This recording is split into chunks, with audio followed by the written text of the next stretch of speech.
People love they love stories, and this evening you're going to hear about one of the most improbable yet enduring love stories of the past few decades.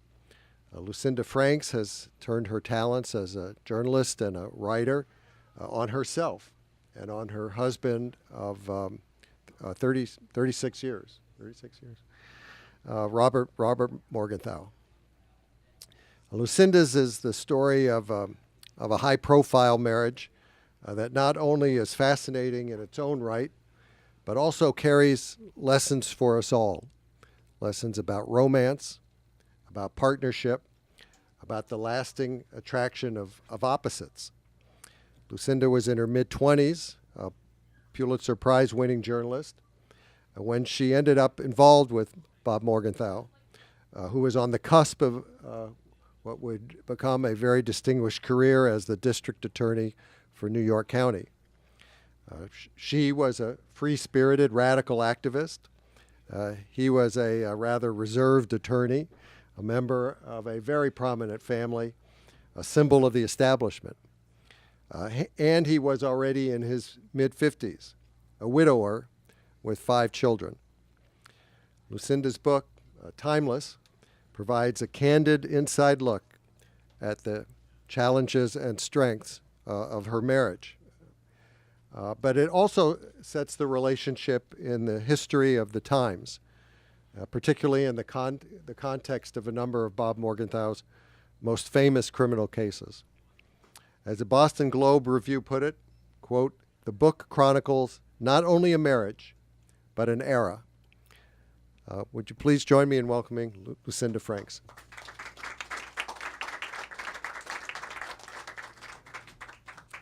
Thank you, Brad, and thank you all for coming today. It's an honor to be at Politics and Prose and to be addressing you. I would like to begin, if you can hear me. Can you hear me? All right.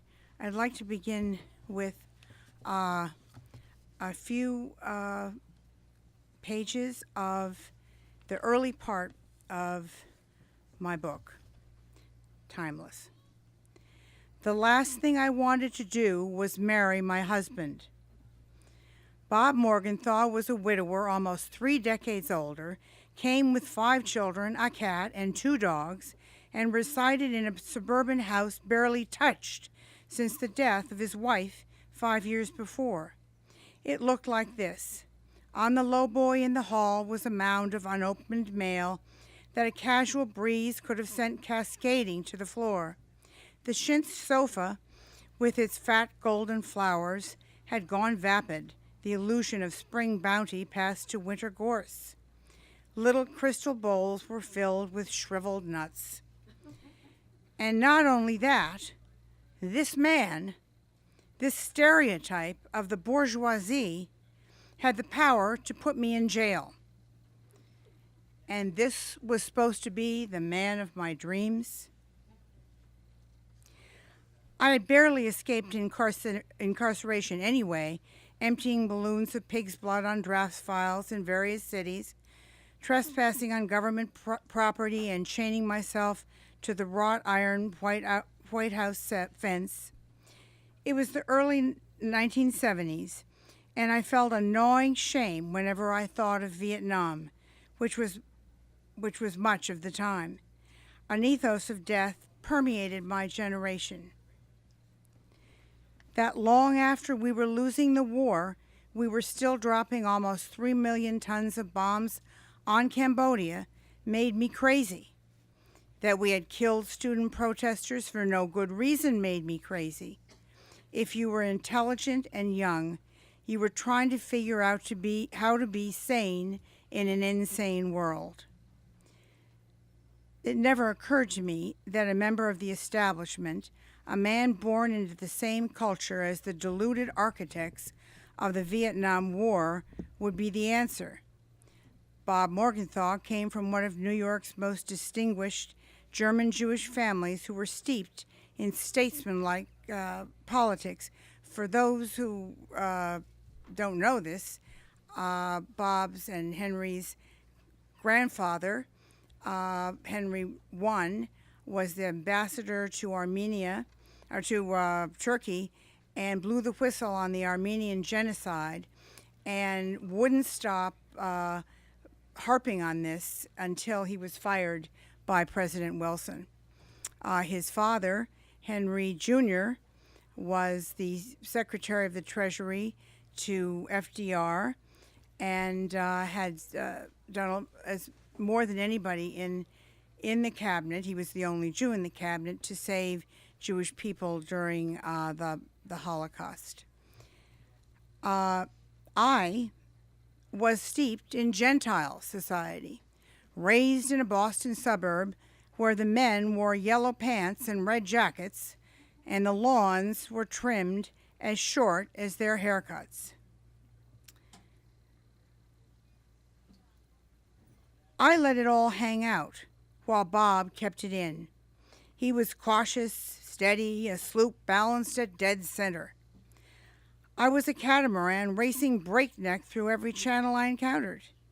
While he was aggressively enforcing the law, I had become dedicated to breaking it. The very notion that we should come together was an oxymoron.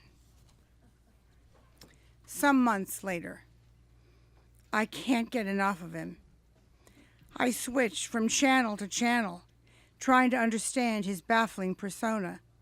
The husband I know has the sweet cadence of an oboe, and the husband I don't speaks with an Old Testament fury.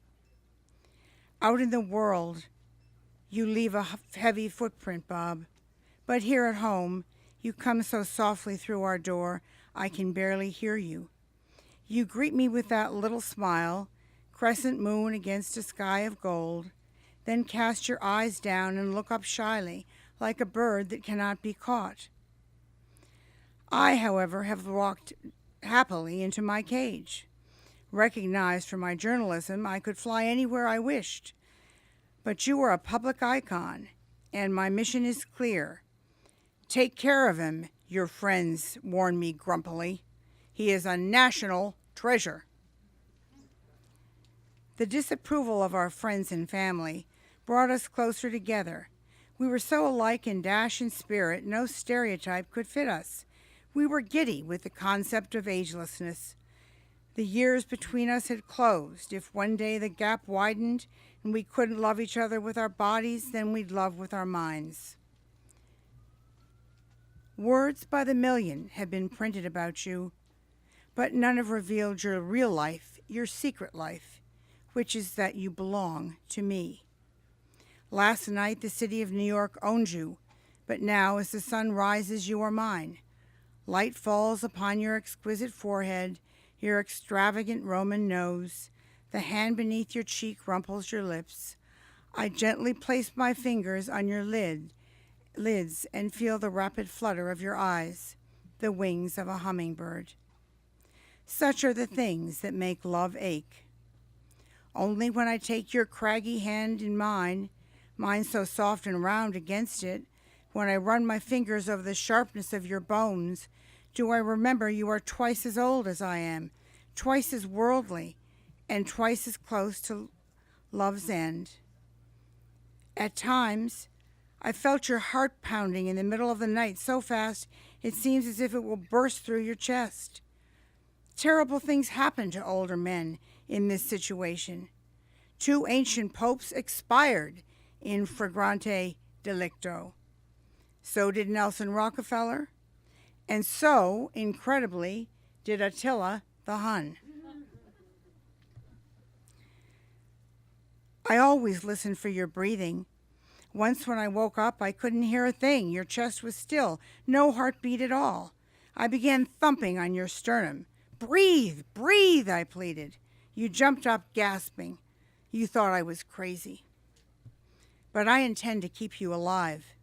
I will feed you what you love, white peaches dripping with juice, lobsters so fresh they snap up their tails. I will keep you moving and thinking and teach you to shout and to curse. Everything you do will be of importance to me. I will make love stop time. Now at last you are stirring. Who is this I see? You say, yawning. It's your sweetheart, I reply, edging close. Oh, it's my sweetheart. What, you're wearing my knickers? You hook your fingers under the waistband and snap it back. You're also wearing my undershirt. These I love. They have a great deal of character. The edges are frayed, maybe a hole here or there, but they are made of the best cotton, like the silky undergarments of royalty handed down through generations. What do you love best about me? I ask. You have a beautiful back. You run your hands down my spine. That's why I married you, for your back. Really? What about my mind? That's nice, too.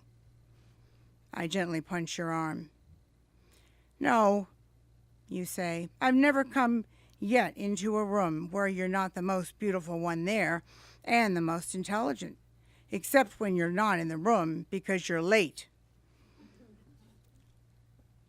You slide your hands under my t-shirt, making me breathe sharply. You chatter about the meal you had at a Chinese restaurant today, the crabs that were giant and beautiful. I cover your mouth, muffling your chatter, and plant little kisses down your belly. You are gripping my shoulders and you aren't talking anymore, and the phone rings. Your private line. Ed, hello, you boom. No, it's not too early. Fuck the mayor of New York. Gleefully, I try to grab the phone, crowing, Hi, Ed, and you swat me away. Koch's excited voice is like a clarion, pitched somewhere above the epiglottis, while my circumspect husband's emanates from deep within his diaphragm. The two are equally stentorian, obstinate, and independent. I can hear Koch talking about a young rabble-rouser who shot a guard at a warehouse. They're claiming insanity. Well, if you ask me, Bob, all of these so-called revolutionaries are insane. But that doesn't mean they don't know exactly what they're doing. He'll be charged appropriately, you say. Bye, Ed. Thanks. It isn't one of my friends, is it, this shooter? I ask. I don't exactly know who your friends are, you answer, and are up out of bed before I can stop you. Yes, you do. You know they're not violent. I mean, except accidentally when they blow up some symbol of capitalist hegemony. I'm so proud of you, I say sweetly.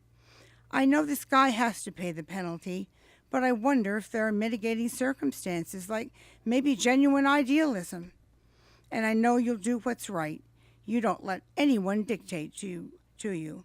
Except you say drolly. Now, where's my watch? Sweetheart, it's on your wrist. What would I do without you? I pick out a nice pink striped shirt. Let me make you an egg, I suggest, though we both know I have not bothered to learn an art so bourgeois as cooking. I'll stop and pick up a bagel. I've got to get to work. I can make some hash brownies for you to take to the office, I reply, only half kidding, since you have no idea how well I can bake them. There happens to be a little bell jar in the kitchen, inherited from my last boyfriend, who was an anti-war draft dodger. It's filled with hay-green stuff you've never asked about. I don't use it, but perversely, I don't get rid of it either.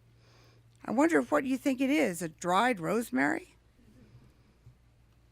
Take me to work in your pocket, I say, straightening your lapels, thinking of the death threats you've received. I could be very useful as a spy. As protection, I could keep watch for attackers. I'll be fine, sweetheart. Don't worry. You are leaving me too soon this morning, making me feel unloved, making me love you that much more. You kiss my cheek, pat my bottom, and then you're gone. A haiku floating in the emptiness.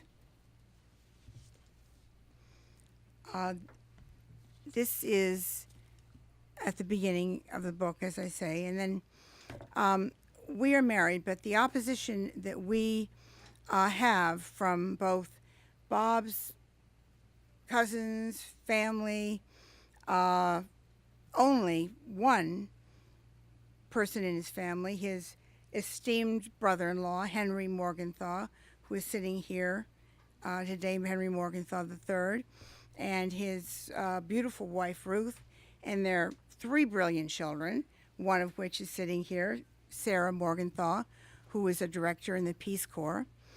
They held our rehearsal dinner. The rest of the people around us, including my radical friends, who thought I sold out to the establishment, thought, the Pope had announced that he'd marry Squeaky Fromme. It was just, nobody did that back in the 70s. 2 professionals, 30 years apart. We gave each other a lot. I, of course, gave him a second chance at life, energy, new ideas, adventures.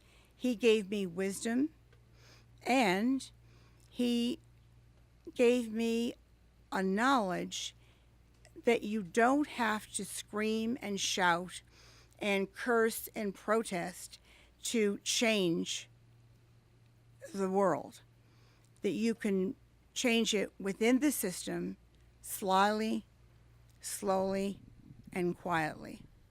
And of course, that is what Bob did. He pioneered the prosecution of white-collar crime like it had never been prosecuted before.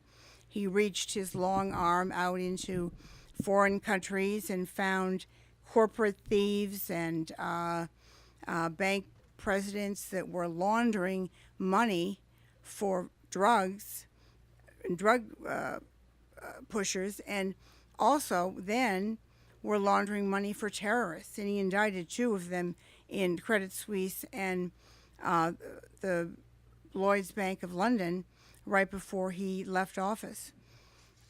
So he was an amazing person, and we talked about his cases, and we got excited about the stories I was writing. We had a very fine line, or very tough line, fine though, between his profession and my profession. I would never write about anything he was doing, and he would never mess with my stories. So this book is, as Brad said, a political history of the times, as well as a book about marriage and how you cope with the different phases, and how you keep renewing a relationship and stick by it without abandoning it because you have a bad year, or something has happened to disappoint you. We had a very interesting instance where our marriage was a little humdrum. Bob was 90. I was in my 50, 60 somethings. And we decided to go to Portugal.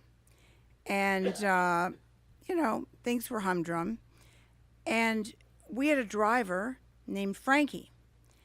Now, Frankie thought I was the funniest person in the world.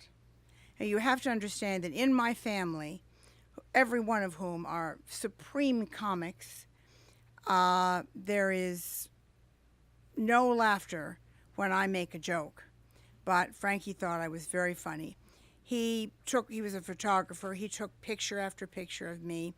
I saw Bob watching, and then he turned his attention to Bob, went on walks with Bob, and made him feel like he was much younger than he was. And at the end of the trip, we said goodbye to Frankie and we said hello to a new kind of relationship. We both were brought back to the time that we fell in love with each other and remembered how we fell in love with each other. So there's also much inside information about famous cases like the Central Park Jogger and BCCI, and about the CIA's inadvertent complicity in 9/11. There's a lot in the book, but I'd like to open this to questions and see what you think and see if you have anything that you'd like to share. And they can, there's a microphone there and there, or you can just stay where you are, and because I think it's small enough to speak normally. So, yes. Well, I want to say thank you very much. I read your book, and it was just a fabulous book. And as I was telling you beforehand, it takes so much courage and honesty to say the things you did in the book. And I just wanted to say that. But I do have two questions for you. One, you mentioned in the book about the Bernard Goetz case and the fact that there was that's the very famous case of the fellow who's on the subway. He's approached by 5 African Americans, and he shoots them, as I recall. Mm-hmm. And apparently, there was a piece of evidence that was not revealed to the public to the effect that as he was shooting the last African American, he stood over the person's body because he'd already shot him and said something which indicated he wanted to kill him. Let me give you one more. Okay. Oh, Yeah. well, let me give you one more. I'm sorry, that's right. Yeah. And my question about that is, why wasn't that piece of evidence made public? What was the reason for keeping that secret? I think that it was a question of hearsay. I'm not absolutely sure because it was a long time ago and I wasn't the district attorney at the time. But I think it was hearsay. And this happens so much in cases. You have a clearly guilty person, and because of some loophole the defense lawyers get, they are not convicted. And Bernard Goetz, the Bernard Goetz case, we play acted that case. I was the victim, and then Bob was Goetz, and then we switched back and forth, and finally at the end of that whole play acting session, he had the answer to what he was going to do, and the city was very divided. Crime was at an all-time high, and half the city wanted Goetz executed, and the other half wanted him set free. So this was a very sensitive case, and I think that's why that piece of evidence got thrown out. And he didn't get a conviction, the kind of conviction he wanted. Bob didn't, but he gets on gun charges, convicted. My second last question is, how do you deal with the fact that your husband, who I take it is still alive, is 30 years? Oh, more than alive. Yes. Right, very alive. And how do you deal with the fact that, from the very beginning, you're a 26-year-old, and you're marrying someone who's 56 or 57, and day to day, he's obviously older and fading in a way, and you always have the realization he's going to pass, I assume. Do you think a lot about that, and how do you deal with it? Well, what a question. I do think about it, and whenever I think about it, I start to plan something that we can do together, whether it's a dinner out or a trip somewhere. He is like his brother, Henry, is sitting right here. He is very vibrant, and like your friends here, as I see, he just is so sharp. He writes op-ed pieces and on immigration outrages and on the lack of treatment for PTSD sufferers from Afghanistan and Iraq. So he's very, very much alive. But there are things we don't do together anymore, and there is a divide. But I wouldn't trade being with him, for the very last minute. And, he might outlive me. Sure. Thank you so much for a great Sure. book. Thank you. Thanks. Yes. Yeah. Yeah, hi. Oh my God. We went to school together. No, not quite. But I was at your wedding. Yes. We spent our year in London together. That's We had right. Thanksgiving, and Al Webb, as I recall, was one of our pals. And Right. My husband, Right. Chris Ogden, was a colleague of yours. Yes, of course. Yeah. And we, so I last saw Lucinda at her wedding. You invited us. We had left London and went to Russia to live for the next 3 Right. years.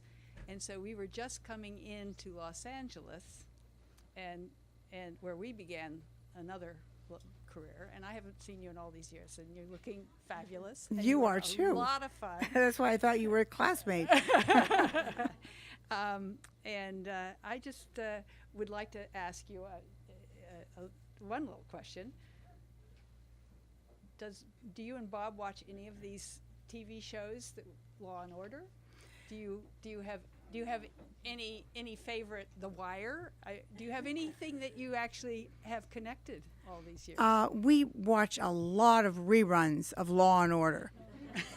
Adam Schiff was the character of Adam Schiff was based on Bob, and Sam Waterston and a number of the actors and the producer of Law and Order came and followed Bob around and really took his cases and made segments out of the cases. So he was very involved with it in the beginning. I think he thinks that the CSI and the other offshoots are a little far away from his experience. But when he retired, that was our comfort food. Is that we would sit down and watch Law and Order all the time. How about The Good Wife? The Good Wife? Yeah. Is that the name of it? Yeah, the one out of Chicago, the law. Oh, I don't know. Okay. One more to look up. Exactly. Nice to see you. Good to see you, Dee Dee.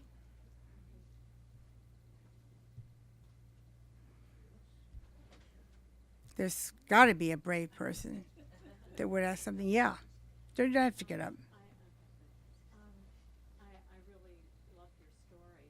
My second husband was 26 years older than I. Oh, wow. I have a lot of feeling for what you're saying. I wonder if you could say a little bit more about how you met and how your relationship initially began to develop. Well, I was. Oh, sure. I was asked if I could say a little bit more about how I met my husband and how the relationship developed. At the time, I was with a draft dodger. I was actually harboring him because they had not declared complete amnesty then. And he had read the newspapers absolutely obsessively because he hated Nixon so much that he wanted to see if Nixon was going to stumble. In fact, he hated Nixon so much he threw an ashtray at the television once when he was speaking. But anyways, this draft dodger, to his everlasting regret, advised me to talk to Bob Morgenthau because I had been assigned to do a piece on Watergate, the unfolding Watergate scandal. And Bob had been the U.S. attorney, appointed by JFK, done a lot of mafia busting, and had been really beginning his whole white-collar crime era. And he knew a lot about the bank accounts of Nixon's cronies and Nixon himself. So I went to visit him, And we had just come back from London. I had lived in London, as Dee Dee was saying, right after college. And then we had just come back, the draft dodger and me. And we'd only been home for about 6 months. So I didn't know a lot. So I asked very, very detailed questions. You know, how do you spell Wright Patman? And, you know, who is Wright Patman? Things like that. And at the time, Bob thought I was either the dumbest or the smartest reporter he had ever met. And he read my story and decided I was the smartest. So we both had a kind of image of each other based on certain aspects of our characters, or of our aspects of our aspects, okay? He has this magnificent forehead, this wonderful face, and I had on a hippie style poncho, which he to this day calls an Indian rug, and it wasn't an Indian rug, but he couldn't get it out of his mind, and so, you know, I was really into radical activity. He could have put me in jail or had me arrested, but instead he asked me out for a date. He took me to Arthur Schlesinger's house, and I was wearing a platform shoes and my bell bottoms and a nice peasant blouse. I walked in, and there was, you know, the glitterati of New York, all the society ladies dressed in, you know, feather boas on their swan thin necks. They had sweet sequins and palazzo pants. And they stared at me. And a couple of them asked if I worked for Mr. Morgenthau. You know, or was I his driver, you know, things like that. And I was about to run into the bathroom, you know, to get away, and was rescued by Jackie Kennedy Onassis, who walked through the door. And she hadn't been seen for a long time at that point, was making one of her rare appearances. And all the sophisticated ladies, their jaws dropped. They looked at her and they smiled. And I looked up at Bob, and he was smiling too, but not at Jackie Kennedy. He was smiling at me. And that was the beginning of my knowledge, you know, that I fought for a long time, that I had fallen in love with him, and probably a long time ago, and he with me. So, you know, from then on, our relationship just developed very fast. And, you know, the 30 years just didn't seem to be a problem. Not that I didn't think about it. I really thought about it.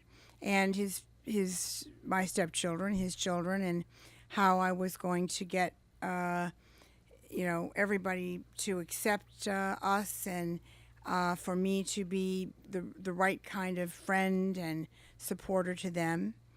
So, you're welcome.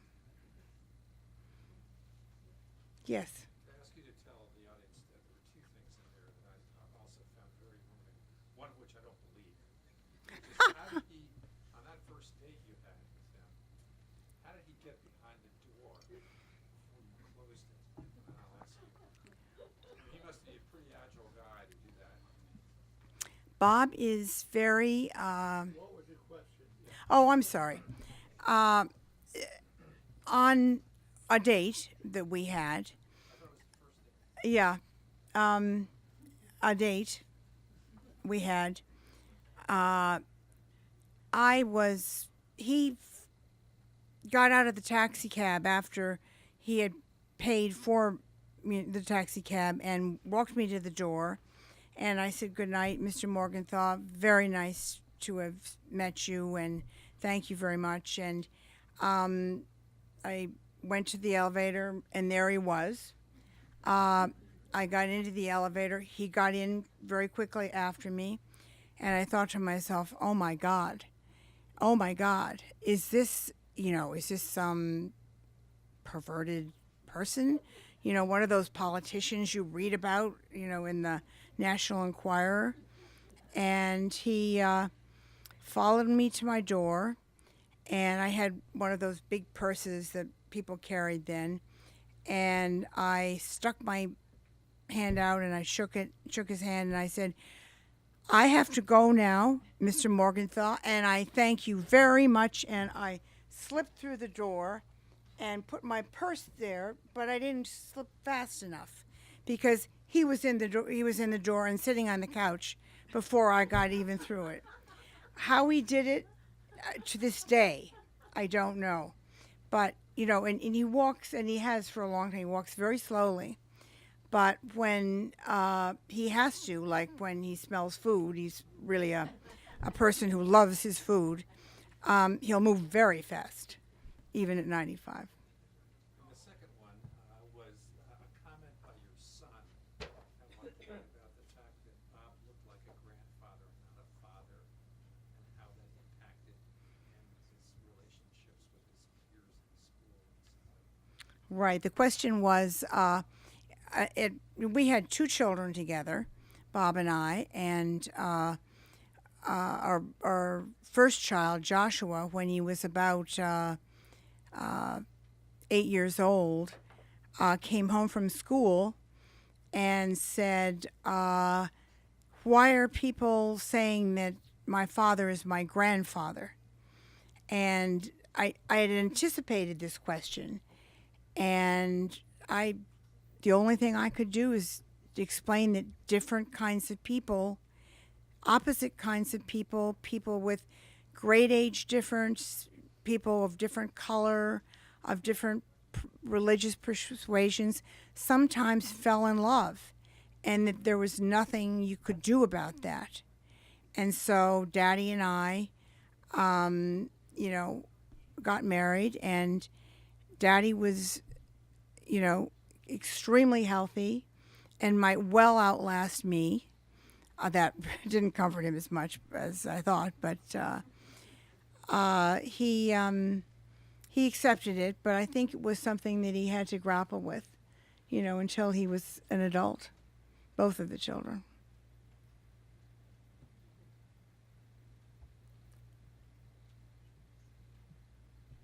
I'm sorry. Yes. Okay. Thanks so much for sharing your story. I haven't read the book, but listening to you talk, I'm just curious to hear how your career developed within this marriage, how you went from radical to what did you do and how did it develop? In my career, well, I sort of had a double life. I was a reporter, first for United Press and International, and then for the New York Times, and then the totally separate radical life, private life, and I kept the two very pretty separate. And after I married, for a while I didn't write.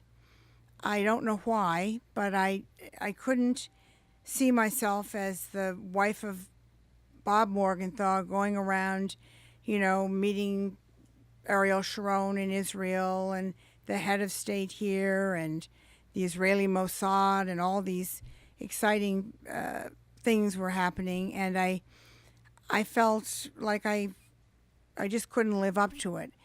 And then Bob is the one that said, I'm tired of you not doing anything. You have to write. Go to Northern Ireland. There are these 2 women called the Peace Women who are trying to bring peace to Northern Ireland. He booked me a ticket on a plane, and before I knew it, I was off. And that revived my career. It was really because of him. And from then on, I went to doing pieces for the New Yorker and for the Times, and this is my 4th book.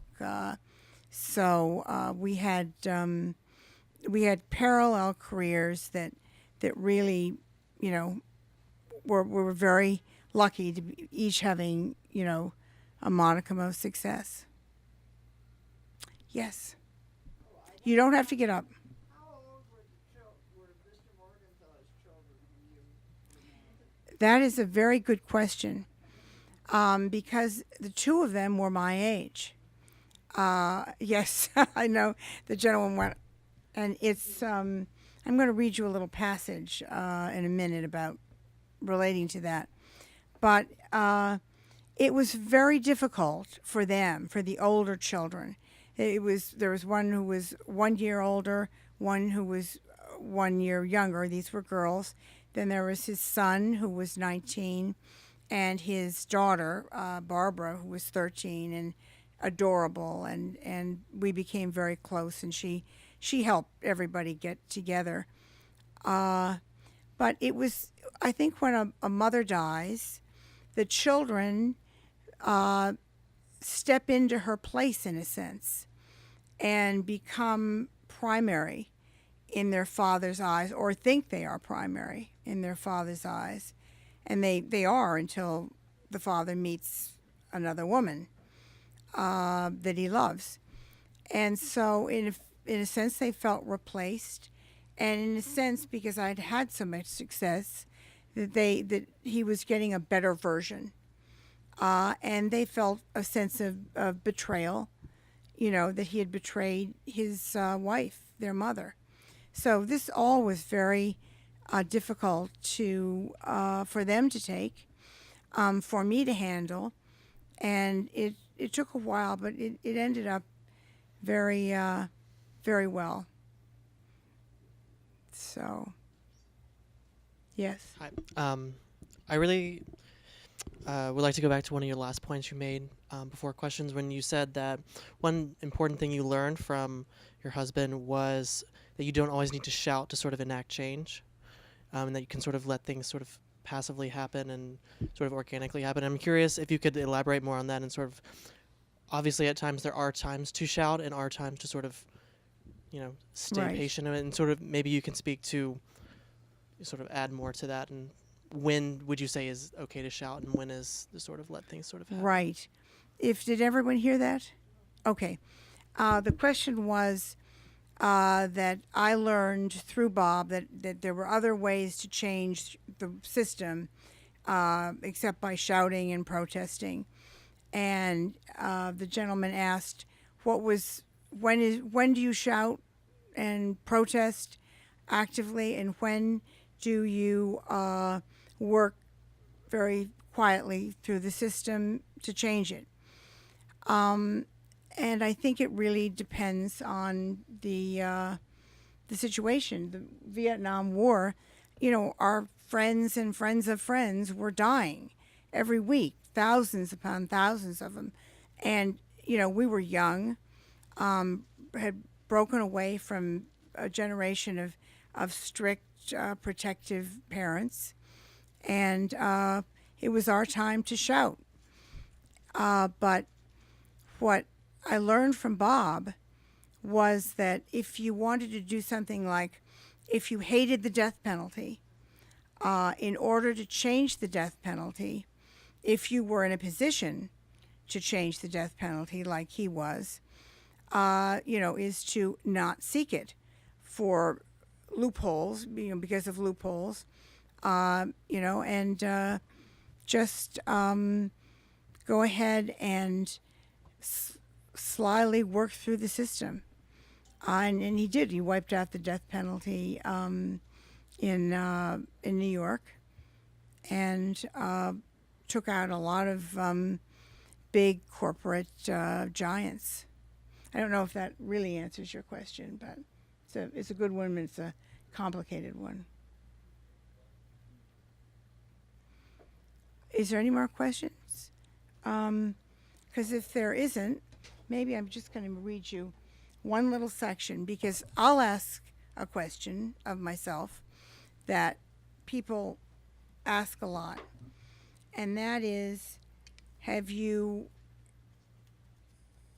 noticed that you married somebody old enough to be your father, and did you really marry your father? This question at first was not very welcome, but when I came to grips with it, I wrote something that doesn't exactly explain it, but it touches on it. How strange and beautiful it is, falling in love with someone who has lived twice as long as I have. I believe that love is no accident, no whisper from a random universe. It comes from deeper channels of longing and recognition, a collection of tiny lights that gathered force long ago. The boy with long fingers sweeping the keys of a piano, an uncle's laugh, a teacher who always listened, and the one who precedes them all, the Father.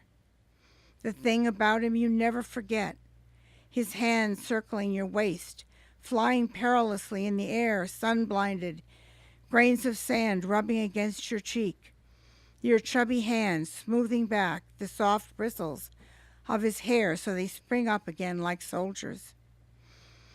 Then in a flash you stand head to head, face to face, and he walks away, for you have become too mature, too near, a danger. Was it something you did? You are confused, guilty. An ineffable longing takes over, and then eventually is forgotten. The years go by, and one day you meet him again. The thistly chin, the bright smile, and behind his glasses, the love that was always there. He's not your father, but he is everything you wanted him to be.